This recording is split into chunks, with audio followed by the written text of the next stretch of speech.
ਸਾਰਿਆਂ ਨੂੰ ਮੇਰੇ ਵੱਲੋਂ ਸਤਿਕਾਰ ਭਰੀ ਸਤਿ ਸ਼੍ਰੀ ਅਕਾਲ।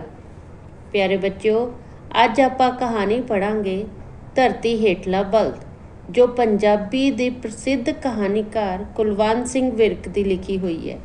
ਬੱਚਿਓ, ਕੁਲਵੰਤ ਸਿੰਘ ਵਿਰਕ ਦੀ ਇਸ ਕਹਾਣੀ ਨੂੰ ਟੈਲੀਵਿਜ਼ਨ 'ਤੇ ਵੀ ਰੂਪਾਂਤਰਨ ਕਰਕੇ ਦਿਖਾਇਆ ਗਿਆ ਹੈ। ਕੁਲਵੰਤ ਸਿੰਘ ਵਿਰਕ ਆਮ ਕਰਕੇ ਨਿੱਕੀ ਕਹਾਣੀ ਹੀ ਲਿਖਦੇ ਸਨ, ਜਿਸ ਕਰਕੇ ਇਹਨਾਂ ਨੂੰ ਨਿੱਕੀ ਕਹਾਣੀ ਦਾ ਵੱਡਾ ਲੇਖਕ ਕਰਕੇ ਵੀ ਜਾਣਿਆ ਜਾਂਦਾ ਹੈ। ਬੱਚਿਓ, ਇਸ ਕਹਾਣੀ ਦਾ ਨਾਮ ਕਹਾਣੀਕਾਰ ਨੇ ਇੱਕ ਮਿੱਥ ਕਥਾ ਦੇ ਆਧਾਰ 'ਤੇ ਰੱਖਿਆ ਹੈ। ਮਿੱਥ ਕਥਾ ਇਸ ਪ੍ਰਕਾਰ ਹੈ ਕਿ ਸਾਡੀ ਸਾਰੀ ਧਰਤੀ ਇੱਕ ਬਲਦ ਨੇ ਆਪਣੇ ਸਿੰਗ ਉੱਪਰ ਚੁੱਕੀ ਹੋਈ ਹੈ। ਜਦੋਂ ਬਲਦ ਇੱਕ ਸਿੰਗ ਤੋਂ ਦੂਜੇ ਸਿੰਗ ਉੱਪਰ ਧਰਤੀ ਬਦਲਦਾ ਹੈ ਤਾਂ ਭੂਚਾਲ ਆ ਜਾਂਦਾ ਹੈ।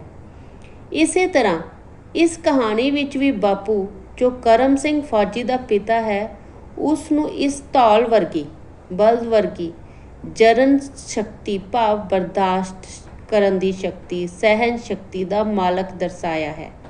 ਬੱਚਿਓ, ਇਸ ਬਾਪੂ ਵਰਗੇ ਲੋਕ ਇਸ ਦੁਨੀਆ ਵਿੱਚ ਬਹੁਤ ਘੱਟ ਹੁੰਦੇ ਹਨ, ਜੋ ਕਿ ਕਿਸੇ ਦੂਜੇ ਦੀ ਖੁਸ਼ੀ ਲਈ ਆਪ ਬਹੁਤ ਵੱਡਾ ਦੁੱਖ ਬਰਦਾਸ਼ਤ ਕਰ ਲੈਂਦੇ ਹਨ। ਇਸੇ ਤਰ੍ਹਾਂ ਕੁਲਵੰਤ ਸਿੰਘ ਵਿਰਕ ਕਹਾਣੀਕਾਰ ਬਾਪੂ ਦੀ ਤੁਲਨਾ ਧਰਤੀ ਹੇਠਲੇ ਬਲਦ ਨਾਲ ਕਰ ਰਿਹਾ ਹੈ, ਜਿਸ ਨੇ ਸਾਰੀ ਧਰਤੀ ਦਾ ਭਾਰ ਆਪਣੇ ਸਿੰਗਾਂ 'ਤੇ ਚੁੱਕਿਆ ਹੋਇਆ ਹੈ। ਹੁਣ ਕਹਾਣੀ ਪੜ੍ਹਨ ਤੋਂ ਪਹਿਲਾਂ ਆਪਾਂ ਔਖੇ ਸ਼ਬਦਾਂ ਦੇ ਅਰਥ ਪੜ੍ਹਾਂਗੇ ਤਾਂ ਜੋ ਕਹਾਣੀ ਚੰਗੀ ਤਰ੍ਹਾਂ ਸਮਝ ਆ ਜਾਵੇ। ਰੈਜੀਮੈਂਟ, ਜਿਸ ਨੂੰ ਆਪਾਂ ਇੰਗਲਿਸ਼ 'ਚ ਰੈਜੀਮੈਂਟ ਵੀ ਕਹਿੰਦੇ ਹਾਂ, ਫੌਜੀ ਜੱਥਾ ਜੋ ਇੱਕ ਕਰਨਲ ਦੇ ਅਧੀਨ ਹੁੰਦਾ ਹੈ। ਫਰੰਟ, ਸੀਮਾ, ਸਰਹੱਦ, ਲੜਾਈ ਦਾ ਮੋਰਚਾ ਜਾਂ ਅਗਲਾ ਪਾਸਾ। ਮੁੱਢ ਕਦੀਮਾ ਤੋਂ, ਬਹੁਤ ਪੁਰਾਣੇ ਸਮੇਂ ਤੋਂ, ਆਦਿ ਕਾਲ ਤੋਂ। ਘੋੜਾ, ਬੰਦੂਕ ਦਾ ਉਹ ਪੁਰਜ਼ਾ ਜਿਸ ਨੂੰ ਦਬਾਉਣ 'ਤੇ ਗੋਲੀ ਚੱਲਦੀ ਹੈ। ਤਰਾਸ ਤਰਾਸ ਕਰਦਾ, ਡਰਦਾ, ਸਹਿਮਿਆ ਹੋਇਆ ਜਾਂ ਦੁਹਾਈ ਦਿੰਦਾ। ਧੌਲ, ਇੱਕ ਮਿਥਿਹਾਸਕ ਸ਼ਬਦ ਬਲਦ, ਜਿਸ ਦੇ ਸਿੰਗਾਂ ਉੱਤੇ ਧਰਤੀ ਖਲੋਤੀ ਦੱਸੀ ਜਾਂਦੀ ਹੈ। ਸੂਲ ਵਾਂਗ ਚੁਭਣਾ, ਬਹੁਤ ਤਿੱਖਾ ਦਰਦ ਹੋਣਾ। ਗੱਡ, ਗੱਡਾ। ਹੁਣ ਕਹਾਣੀ ਧਰਤੀ ਹੇਠਲਾ ਬਲਦ। ਠੱਠੀ ਖਾਰਾ ਪਿੰਡ ਅੰਮ੍ਰਿਤਸਰ ਤੋਂ ਨੇੜੇ ਹੀ ਸੀ, ਪੱਕੀ ਸੜਕ ਤੇ ਜਿਸ ਮੌਜ ਵਿੱਚ ਮਾਨ ਸਿੰਘ ਜਾ ਰਿਹਾ ਸੀ, ਉਸ ਵਿੱਚ ਤੇ ਦੂਰ ਦੇ ਪਿੰਡ ਵੀ ਨੇੜੇ ਹੀ ਲੱਗਦੇ ਨੇ। ਇਸ ਲਈ ਭਾਵੇਂ ਸ਼ਾਮ ਹੋ ਰਹੀ ਸੀ ਤੇ ਟਾਂਗੇ ਦੇ ਥੱਕੇ ਹੋਏ ਘੋੜੇ ਦੀ ਟਾਪ ਵੀ ਮੱਠੀ ਹੋ ਰਹੀ ਸੀ, ਉਸ ਨੂੰ ਕੋਈ ਚਿੰਤਾ ਨਹੀਂ ਸੀ। ਮਾਨ ਸਿੰਘ ਛੁੱਟੀ 'ਤੇ ਆਇਆ ਹੋਇਆ ਫੌਜੀ ਸੀ। ਠੱਠੀ ਖਾਰਾ ਉਹਦੇ ਯਾਰ ਕਰਮ ਸਿੰਘ ਦਾ ਪਿੰਡ ਸੀ। ਜਿੰਨੀਆਂ ਗੂੜ੍ਹੀਆਂ ਯਾਰੀਆਂ ਫੌਜ ਵਿੱਚ ਲੱਗਦੀਆਂ ਨੇ, ਇੰਨੀਆਂ ਹੋਰ ਕਿਧਰੇ ਨਹੀਂ ਲੱਗਦੀਆਂ। ਪਹਿਲਾਂ ਤਾਂ ਉਹ ਦੋਵੇਂ ਆਪਣੀ ਰੈਜੀਮੈਂਟਲ ਸੈਂਟਰ ਵਿੱਚ ਇਕੱਠੇ ਰਹੇ ਤੇ ਹੁਣ ਇੱਕੋ ਬਟਾਲੀਅਨ ਵਿੱਚ ਬਰਮਾ ਫਰੰਟ 'ਤੇ ਲੜ ਰਹੇ ਸਨ। ਕਰਮ ਸਿੰਘ ਪਹਿਲਾਂ ਦਾ ਭਰਤੀ ਸੀ ਤੇ ਹੁਣ ਹੌਲਦਾਰੀ ਕਰਦਾ ਸੀ, ਪਰ ਮਾਨ ਸਿੰਘ ਮਸਾਂ ਨਾਇਕੀ ਤੱਕ ਹੀ ਅੱਪੜਿਆ ਸੀ। ਕਰਮ ਸਿੰਘ ਬਾਰੇ ਇੱਕ ਖਾਸ ਗੱਲ ਇਹ ਸੀ ਕਿ ਉਸ ਦੀ ਜੀਭ ਵਿੱਚ ਬੜਾ ਰਸ ਸੀ। ਪਿੰਡ ਦੇ ਕਈ ਮੁੰਡੇ ਵੀ ਫੌਜ ਵਿੱਚ ਸਨ। ਜਦੋਂ ਉਹ ਛੁੱਟੀ ਆਉਂਦੇ ਤਾਂ ਪਿੰਡ ਦੇ ਬੰਦਿਆਂ ਨਾਲ ਉਹਨਾਂ ਦੀ ਗੱਲ ਵਾਹਿਗੁਰੂ ਜੀ ਕੀ ਫਤਿਹ ਤੋਂ ਅੱਗੇ ਨਾ ਤੁਰਦੀ, ਪਰ ਕਰਮ ਸਿੰਘ ਪਿੰਡ ਆਉਂਦਾ ਤਾਂ ਖੂਹ 'ਤੇ ਨਹਾਉਣ ਵਾਲਿਆਂ ਦੀ ਭੀੜਾਂ ਵੱਧ ਜਾਂਦੀਆਂ। ਸਿਆਲ ਦੀ ਅੱਧੀ ਰਾਤ ਲੋਕ ਠੰਡੀ ਹੋ ਰਹੇ ਦਾਣੇ ਭੁੰਨਣ ਵਾਲੀ ਭੱਠੀ ਦੇ ਸੇਕ ਆਸਰੇ ਕਰਮ ਸਿੰਘ ਦੀਆਂ ਗੱਲਾਂ ਸੁਣਦੇ ਰਹਿੰਦੇ। ਪਿਛਲੀ ਰੈਜੀਮੈਂਟ ਵਿੱਚ ਉਹਦੀ ਰਾਈਫਲ ਦਾ ਨਿਸ਼ਾਨਾ ਬੜਾ ਮਸ਼ਹੂਰ ਸੀ। ਨਿਸ਼ਾਨਾ ਮਾਰਨ ਦੇ ਮੁਕਾਬਲਿਆਂ ਵਿੱਚ ਉਹਦੀ ਗੋਲੀ ਨਿਸ਼ਾਨੇ ਦੇ ਇਸ ਤਰ੍ਹਾਂ ਵਿਚਕਾਰੋਂ ਲੰਘਦੀ ਜਿਵੇਂ ਆਪ ਹੱਥ ਨਾਲ ਫੜ ਕੇ ਲੰਘਾਈ ਗਈ ਹੋਵੇ। ਹੁਣ ਲੜਾਈ ਵਿੱਚ ਉਹਦੇ ਪੱਕੇ ਨਿਸ਼ਾਨੇ ਨੇ ਕਈ ਦੂਰ ਲੁਕੇ ਹੋਏ ਦਰਖਤਾਂ ਦੇ ਟਾਹਣ ਜੇ ਦਿਸਦੇ ਜਾਪਾਨੀ ਡਿੱਗੇ ਸਨ। ਇਸ ਤਰ੍ਹਾਂ ਉਹ ਜਾਪਾਨੀ ਨਿਸ਼ਾਨਚੀਆਂ ਦੀਆਂ ਗੋਲੀਆਂ ਨਾਲ ਮਾਰੇ ਗਏ ਆਪਣੇ ਆਦਮੀਆਂ ਦੇ ਬਦਲੇ ਚੁਕਾਉਂਦਾ ਤੇ ਆਪਣੀ ਪਲਟਨ ਦਾ ਦਿਲ ਠੰਡਾ ਕਰਦਾ। ਜਿੱਥੇ ਮਸ਼ੀਨ ਗੰਨਾਂ ਦੀਆਂ ਗੋਲੀਆਂ ਦੀਆਂ ਵਾਛੜਾਂ ਨਿਸਫਲ ਜਾਂਦੀਆਂ, ਉੱਥੇ ਕਰਮ ਸਿੰਘ ਦੀ ਇੱਕ ਗੋਲੀ ਕੰਮ ਸਵਾਰ ਦਿੰਦੀ। ਹੁਣ ਕਰਮ ਸਿੰਘ ਦੇ ਹੱਡ ਭਾਵੇਂ ਪੁਰਾਣੇ ਹੁੰਦੇ ਜਾਂਦੇ ਸਨ, ਪਰ ਜਦੋਂ ਉਹ ਜਿਮਨਾਸਟਿਕ ਦੇ ਡੰਡਿਆਂ 'ਤੇ ਖੇਡਾਂ ਕਰਦਾ ਤਾਂ ਵੇਖਣ ਵਾਲਿਆਂ ਨੂੰ ਇਸ ਤਰ੍ਹਾਂ ਲੱਗਦਾ ਜਿਵੇਂ ਉਸ ਨੂੰ ਕੋਈ ਭੂਤ ਚੰਬੜ ਗਿਆ ਹੋਵੇ। ਇੱਥੇ ਲੜਾਈ ਵਿੱਚ ਤੇ ਖੈਰ ਇਹ ਸਭ ਕੁਝ ਬੰਦ ਸੀ। ਹੋਰ ਵੀ ਬਹੁਤ ਕੁਝ ਬੰਦ ਸੀ। ਕਦੀ ਕੱਸੀਆਂ ਹੋਈਆਂ ਵਰਦੀਆਂ ਪਾ ਕੇ ਬੈਂਡ ਨਾਲ ਪਰੇਡ ਨਹੀਂ ਸੀ ਕੀਤੀ। ਕੋਈ ਬਾਜ਼ਾਰ ਨੇੜੇ ਨਹੀਂ ਸੀ ਜਿੱਥੇ ਮੁਫਤੀ ਪਾ ਕੇ ਕੋਈ ਜਾ ਸਕੇ। ਕਦੀ ਕੋਈ ਪਿੰਡ ਦਾ ਇਲਾਕੇ ਦਾ ਬੰਦਾ ਨਹੀਂ ਸੀ ਦਿਸਦਾ। ਇਸ ਕਰਕੇ ਜਦੋਂ ਮਾਨ ਸਿੰਘ ਦੀ ਛੁੱਟੀ ਦੀ ਵਾਰੀ ਆਈ ਤਾਂ ਕਰਮ ਸਿੰਘ ਬੜਾ ਔਖਾ ਹੋਇਆ ਸੀ। ਜੇ ਉਸ ਨੂੰ ਵੀ ਛੁੱਟੀ ਮਿਲ ਜਾਂਦੀ ਤਾਂ ਦੋਵੇਂ ਇਕੱਠੇ ਚਲੇ ਜਾਂਦੇ। ਸ਼ਾਇਦ ਇਕੱਠੇ ਹੀ ਛੁੱਟੀਆਂ ਗੁਜ਼ਾਰਦੇ ਤੇ ਫਿਰ ਇਕੱਠੇ ਹੀ ਮੁੜ ਆਉਂਦੇ। ਅੰਮ੍ਰਿਤਸਰ ਤੋਂ ਚੂੜਕਾਣਾ ਕਿਹੜਾ ਦੂਰ ਸੀ। 50 ਕੋਹਾਂ ਦੀ ਵਿੱਥ ਨਹੀਂ ਸੀ। ਭਾਵੇਂ ਪਹਿਲੇ ਨੂੰ ਮਾਝਾ ਤੇ ਦੂਜੇ ਨੂੰ ਬਾਹਰ ਆਖਦੇ ਸਨ। ਭਾਵੇਂ ਪਹਿਲਾਂ ਮੁੱਢ ਕਦੀਮਾਂ ਤੋਂ ਵਸਿਆ ਹੋਇਆ ਸੀ ਤੇ ਦੂਸਰੇ ਨੂੰ ਜੰਮ ਕੇ ਵਸਿਆ ਅਜੇ ਥੋੜ੍ਹਾ ਚਿਰ ਹੀ ਹੋਇਆ ਸੀ। ਪਰ ਛੁੱਟੀ ਇਹਨਾਂ ਦਿਨਾਂ ਵਿੱਚ ਬੜੀ ਔਖੀ ਮਿਲਦੀ ਸੀ। ਕਦੀ ਕਦੀ ਜਿਸ ਤਰ੍ਹਾਂ ਲੜਾਈ ਵਿੱਚ ਬਹਾਦਰੀ ਦੇ ਤਮਗੇ ਕਦੀ ਕਦੀ ਹੀ ਕਿਸੇ ਨੂੰ ਮਿਲਦੇ। ਤੇ ਜਦੋਂ ਮਾਨ ਸਿੰਘ ਪਿਛਾਂਹ ਨੂੰ ਜਾਂਦੇ ਫੌਜੀ ਟਰੱਕ ਵਿੱਚ ਬੈਠਣ ਲੱਗਾ ਤਾਂ ਕਰਮ ਸਿੰਘ ਨੇ ਕਿਹਾ, ਸਾਡੇ ਘਰ ਵੀ ਹੁੰਦਾ ਆਵੀਂ ਤੂੰ। ਮੇਰੇ ਕੋਲੋਂ ਆਏ ਨੂੰ ਜਦੋਂ ਤੈਨੂੰ ਮੇਰੇ ਘਰ ਦੇ ਦੇਖਣਗੇ ਤਾਂ ਅੱਧਾ ਮੇਲ ਤਾਂ ਉਹਨਾਂ ਦਾ ਹੋ ਜਾਵੇਗਾ। ਫਿਰ ਉਹਨਾਂ ਕੋਲੋਂ ਆਏ ਨੂੰ ਮੈਂ ਤੈਨੂੰ ਵੇਖਾਂਗਾ ਤੇ ਤੇਰੇ ਕੋਲੋਂ ਉਹਨਾਂ ਦੀਆਂ ਗੱਲਾਂ ਬਾਤਾਂ ਸੁਣਾਂਗਾ ਤਾਂ ਅੱਧਾ ਮੇਲਾ ਮੇਰਾ ਵੀ ਹੋ ਜਾਵੇਗਾ। ਫਿਰ ਆਪਣੇ ਇਲਾਕੇ ਵਿੱਚ ਉਸ ਦੀ ਦਿਲਚਸਪੀ ਵਧਾਉਣ ਲਈ ਉਸ ਪੁੱਛਿਆ, ਤੇ ਅੱਗੇ ਕਦੇ ਉੱਧਰ ਗਿਆ ਕਿ ਨਹੀਂ? ਨਹੀਂ, ਅੰਮ੍ਰਿਤਸਰ ਵਿੱਚੋਂ ਹੀ ਲੰਘਿਆ, ਪਰਾਂ ਤੇ ਕਦੇ ਵੀ ਨਹੀਂ ਗਿਆ। ਉੱਧਰਲੇ ਗੁਰਦੁਆਰੇ ਨੇ ਤਰਨਤਾਰਨ, ਖਡੂਰ ਸਾਹਿਬ, ਗੋਇੰਦਵਾਲ ਸਾਹਿਬ ਸਾਰੀ ਥਾਈਂ ਮੱਥਾ ਟੇਕ ਆਵੀਂ ਤੇ ਨਾਲੇ ਸਾਡੇ ਘਰੋਂ ਹੋ ਆਵੀਂ। ਮੈਂ ਚਿੱਠੀ ਪਾ ਦਿਓ ਉਹਨਾਂ ਨੂੰ। ਤੇ ਇਸੇ ਕਰਕੇ ਆਪਣੀਆਂ ਛੁੱਟੀਆਂ ਮੁੱਕਣ ਦੇ ਨੇੜੇ ਅੱਜ ਉਹ ਟਾਂਗੇ ਤੇ ਚੜਿਆ ਕਰਮ ਸਿੰਘ ਦੇ ਪਿੰਡ ਜਾ ਰਿਹਾ ਸੀ। ਬਾਪੂ ਜੀ, ਮੈਂ ਮਾਨ ਸਿੰਘ ਆ ਚੂੜਕਾਣਿਓ।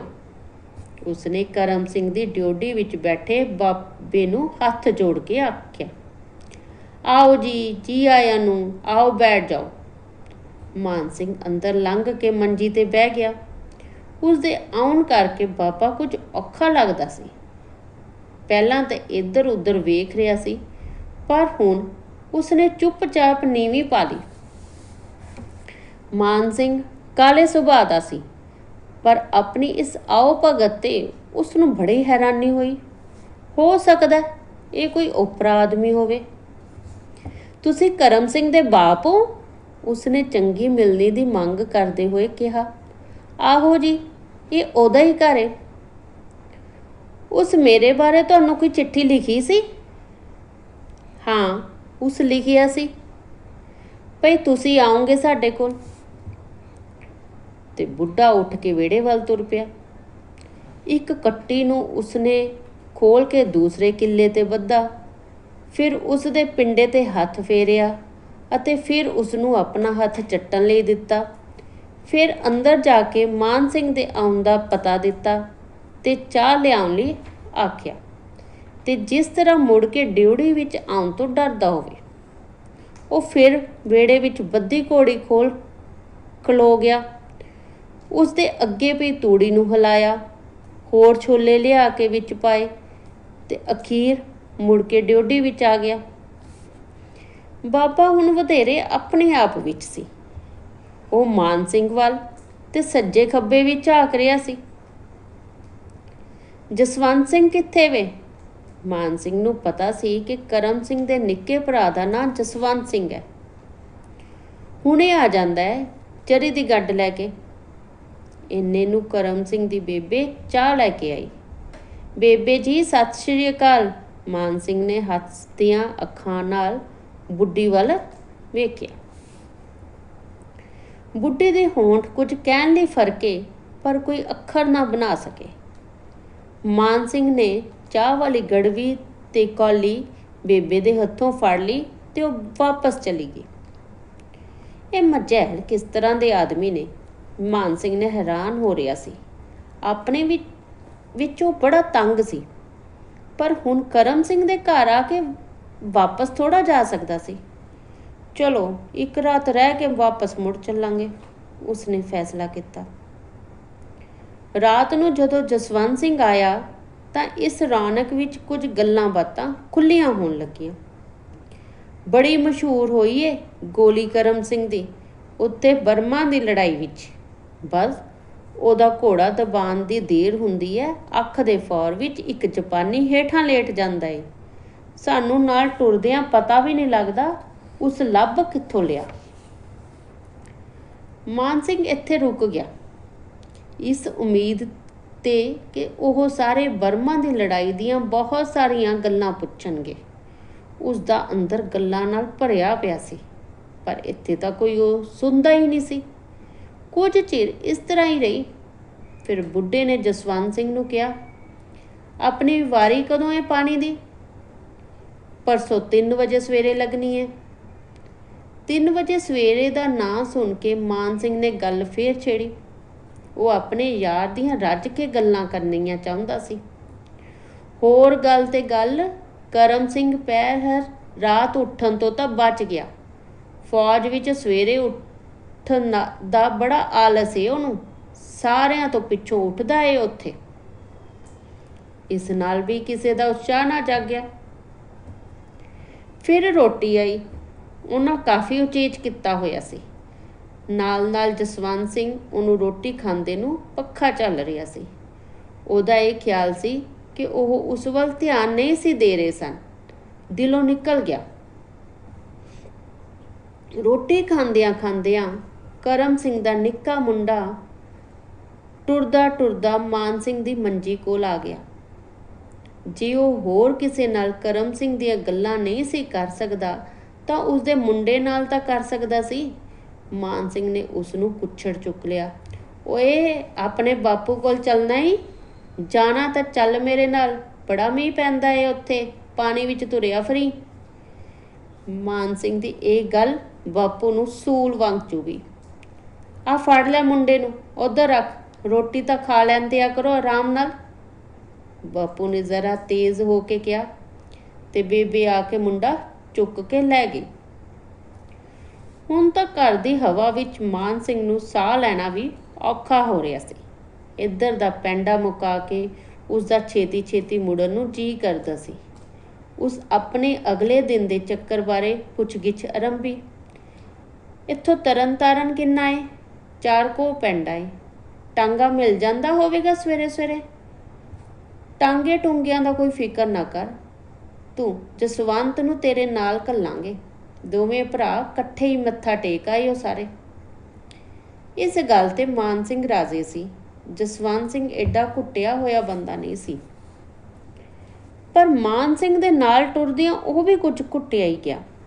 ਜਿਹੜੇ ਜਾਣੂ ਬੰਦੇ ਉਹਨੂੰ ਰਾਹ ਵਿੱਚ ਮਿਲਦੇ ਉਹ ਉਹਨਾਂ ਨੂੰ ਦੂਰੋਂ ਹੀ ਫਤਿਹ ਬੁਲਾ ਕੇ ਅਗਾਂਹ ਟੁਰ ਪੈਂਦਾ। ਭਾਵੇਂ ਮਾਨ ਸਿੰਘ ਦਾ ਜੀ ਕਰਦਾ ਸੀ ਕਿ ਉਹ ਆਪ ਖਲੋ ਕੇ ਲੋਕਾਂ ਨਾਲ ਗੱਲਾਂ ਬਾਤਾਂ ਕਰੇ। ਉਸਨੇ ਕਿਹੜਾ ਰੋਜ਼-ਰੋਜ਼ ਇਸ ਪਾਸੇ ਆਉਣਾ ਸੀ। ਕਰਮ ਸਿੰਘ ਨੇ ਤਾਂ ਬੜਾ ਜਸ ਖੱਟਿਆ ਫੌਜ ਵਿੱਚ। ਤੂੰ ਕਿਉਂ ਨਾ ਫੌਜ ਵਿੱਚ ਗਿਆ? ਮਾਨ ਸਿੰਘ ਨੇ ਫੇਰ ਕਰਮ ਸਿੰਘ ਨੂੰ ਅੱਗੇ ਲੈ ਆਂਦਾ। ਜਸਵੰਤ ਸਿੰਘ ਇੱਕਦਮ ਇਕੱਠਾ ਹੋ ਗਿਆ, ਜਿਵੇਂ ਕੋਈ ਚੋਰੀ ਕਰਦਾ ਫੜਿਆ ਜਾਂਦਾ ਹੈ। ਕੁਝ ਠਹਿਰ ਕੇ ਉਸਨੇ ਕਿਹਾ, ਇੱਕ ਥੋੜਾ ਹੈ ਫੌਜ ਵਿੱਚ? ਚਰੀਆਂ ਕਮਾਦ ਕਿੱਡੇ ਕਿੱਡੇ ਹੋ ਗਏ ਆਪਣੇ ਵੱਲ। ਇੱਕ ਚਰੀ ਦੀ ਪੈਲੀ ਕੋਲੋਂ ਲੰਘਦਿਆਂ ਜਸਵੰਤ ਸਿੰਘ ਨੇ ਗੱਲ ਵਲਾਈ। ਬੰਦੇ ਬੰਦੇ ਜਿੱਡੇ ਖੜੇ ਨੇ। ਉਸਦਾ ਦਿਲ ਇਸ ਗੱਲ ਵੱਲ ਨਹੀਂ ਸੀ ਕਿ ਉਹ ਤੇ ਆਪਣੇ ਯਾਰ ਦੀਆਂ ਗੱਲਾਂ ਕਰਨੀਆਂ ਚਾਹੁੰਦਾ ਸੀ। ਪਿੰਡ ਮੁੜ ਕੇ ਮਾਨ ਸਿੰਘ ਪਿਛਾਂਹ ਮੁੜ ਕੇ ਪਿੰਡ ਜਾਣ ਦੀਆਂ ਸਲਾਹਾਂ ਵਿੱਚ ਸੀ। ਅੰਮ੍ਰਿਤਸਰੋਂ ਰਾਤ ਦੀ ਗੱਡੀ ਫੜ ਕੇ ਉਹ ਸਵੇਰ ਵੇਲੇ ਪਿੰਡ ਅੱਪੜ ਸਕਦਾ ਸੀ। ਭਾਵੇਂ ਆਪੋ ਆਪਣੀ ਥਾਈਂ ਸਾਰਿਆਂ ਨੇ ਉਸ ਲਈ ਕਾਫੀ ਉਚੇਚ ਕੀਤਾ ਸੀ, ਪਰ ਉਸ ਨੂੰ ਇਸ ਫੇਰੇ ਦਾ ਉਮੀਦ ਤੋਂ ਬਹੁਤ ਘੱਟ ਸਵਾਦ ਆਇਆ ਸੀ। ਇਸ ਵੇਲੇ ਵੀ ਅੰਦਰ ਉਸ ਲਈ ਚਾਹ ਤਿਆਰ ਹੋ ਰਹੀ ਸੀ ਤੇ ਉਹ ਡਿਓਢੀ ਵਿੱਚ इकल्ला ही सी। सामने गली विच झोला गल विच लमकाई डाकिया टुरिया आउंदा सी। पहलां तां इस तरह लगा जिवें ਉਹ टुरदा टुरदा सीधा ही अगे लंघ जावेगा, पर ਉਹ ड्योडी विच आके मंजी ते बैठ गया। की लियाओ? लियाउना की है? आ पेंशन आई है विचारे करम सिंह दी। करम सिंह दी पेंशन? करम सिंह मारिया गया? बादशाह सारा इलाका तरास तरास पिया करदा है ते तुसीं उसदे घर बैठे पुछदे हो करम सिंह मारिया गया है? चिट्ठी आया ते अज 15 दिन हो गए ने। 2 ਕੁ ਵਾਰ ਮਾਨ ਸਿੰਘ ਨੂੰ ਸਾਹ ਕਾਲਾ ਜਿਹਾ ਆਇਆ। ਸਿਰ ਤੇ ਨੱਕ ਤੋਂ ਉਤਲੇ ਹਿੱਸੇ ਦੀ ਇੱਕ ਮੁੱਠ ਜਿਹੀ ਮਿੱਟੀ ਗਈ ਤੇ ਫਿਰ ਅੱਖਾਂ ਰਾਹੀਂ ਪਾਣੀ ਨੂੰ ਚੜਨ ਨਾਲ ਢਿੱਲੀ ਹੋਣ ਲੱਗ ਪਈ। ਕਰਮ ਸਿੰਘ ਦਾ ਘਰ ਅੰਦਰ ਗਿਆ ਹੋਇਆ ਉਹਦਾ ਪਿਤਾ, ਉਸਦਾ ਨਿੱਕਾ ਜਿਹਾ ਮੁੰਡਾ ਉਸ ਨੂੰ ਰੋਣ ਵਿੱਚ ਮਦਦ ਦੇ ਰਹੇ ਸਨ। ਬਾਪੂ ਨੇ ਬਾਹਰੋਂ ਹੀ डाकिया बैठा वेख के समझ लिया सी कि गल निकल गई है। हुण भार चुकी फिरन दी कोई लोड़ नहीं। अठां पैरां दा दबाਅ ढिला होया, अथरू वह तुरे। दोवें ढेर चिर कोल कोल बैठे अपने आप नूं हौला करदे रहे। फिर मान सिंह बोलिया, तुसां मैनूं आउंदे नूं ही क्यों ना दस्सिया? एवें असां आखिया मुंडा छुट्टी ते आया है, इहदी छुट्टी खराब ना होवे, आपे छुट्टी कट के पलटन विच जावेगा, सुन लवेगा। फौजी नूं छुट्टी बहुत प्यारी हुंदी है, जिन्नी करम सिंह नूं प्यारी सी उन्नी तैनूं होऊ ना, सगों बहुत ही होऊ। बाहर दे पिंडां दे लोग तां सौन दे जम पालदे, उन्हां नूं ते थोड़ा औख भी बहुता दिसदा होऊ, पर असीं गल लुकाउण विच रता कामयाब नहीं होए। ਐਵੇਂ ਬੇਸੁਆਦੀ ਕੀਤੀ। ਮੁੜਦੇ ਹੋਏ ਮਾਨ ਸਿੰਘ ਨੇ ਮਾਝੇ ਦੇ ਪਿੰਡ ਵੇਖੇ ਜਿਨ੍ਹਾਂ ਦਾ ਬਾਬਾ ਜੰਮਪਲ ਸੀ। ਇਹਨਾਂ ਦੁਆਲੇ ਬਚਾ ਲਈ ਕਿਲੇ ਕੋਟ ਉਸਾਰੇ ਹੋਏ ਸਨ। ਥਾਂ ਥਾਂ ਮੜੀਆਂ ਤੇ ਸਮਾਧਾਂ ਸਨ ਜਿਹੜੀਆਂ ਪਿਛਲੀਆਂ ਪੀੜ੍ਹੀਆਂ ਵਿੱਚ ਇਹਨਾਂ ਲੋਕਾਂ ਦੀ ਤਾਕਤ ਤੇ ਧਾਵਾ ਕਰਨ ਵਾਲਿਆਂ ਨਾਲ ਲੜਨ ਮਰਨ ਦੀ ਕਹਾਣੀ ਦੱਸਦੀਆਂ ਸਨ। ਇਸ ਕਰਕੇ ਬਾਬੇ ਦੀ ਸਹਿਣ ਸ਼ਕਤੀ ਇੰਨੀ ਵਧੀ ਹੋਈ ਸੀ ਕਿ ਉਹ ਦੂਜਿਆਂ ਨੂੰ ਹੌਲਾ ਕਰਨ ਲਈ ਆਪ ਹੋਰ ਭਾਰ ਚੁੱਕਣਾ ਚਾਹੁੰਦਾ ਸੀ। ਮਾਨ ਸਿੰਘ ਨੇ ਸੁਣਿਆ ਹੋਇਆ ਸੀ ਕਿ ਇੱਕ ਧੌਲ ਹੈ ਜੋ ਆਪਣੇ ਸਿੰਘਾਂ ਤੇ ਸਾਰੀ ਧਰਤੀ ਦਾ ਭਾਰ ਚੁੱਕ ਕੇ ਖੜਾ ਰਹਿੰਦਾ ਹੈ। ਉਸ ਨੂੰ ਇਸ ਤਰ੍ਹਾਂ ਲੱਗਾ ਕਿ ਕਰਮ ਸਿੰਘ ਦਾ ਪਿਤਾ ਹੀ ਉਹ ਧੌਲ ਸੀ ਜਿਹੜਾ ਭਾਰ ਥੱਲੇ ਦੱਬਿਆ ਹੋਣ ਪਿੱਛੋਂ ਵੀ ਲੋਕਾਂ ਦਾ ਭਾਰ ਚੁੱਕਣਾ ਚਾਹੁੰਦਾ ਸੀ।